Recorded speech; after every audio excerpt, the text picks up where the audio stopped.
मचिया बैठल तू सासु सरबे गुनाया गर हो सासु मन करे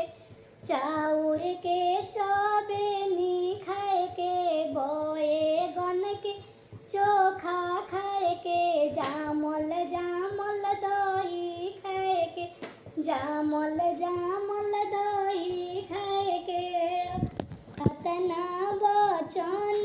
सासु सुनेली सुन ही न पावेली हो ललना कोठिले कोठिले चौरा चोरावेली खुदियो ना देखावेली चुनियो ना देखावेली चुनियो ना देखावेली मचिया बैठल तू गोतिन सरबे गुनाया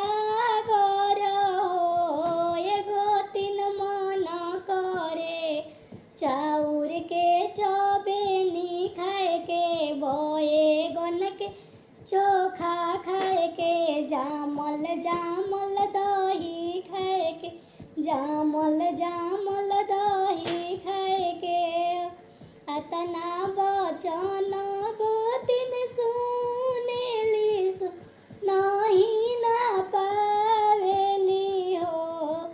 ललना डलिए डलिए बैगन चोरावेली डटियो ना देखावेली छिलको ना देखावेली छिलको ना देखावेली सुपली खेलत तू ननद सरबे गुनाया गर हो ननद मन करे चाउर के चबेनी खाए के बैगन के चोखा खाए के जामल जामल दही खाए के जामल जामल दही खाए के अतना वचन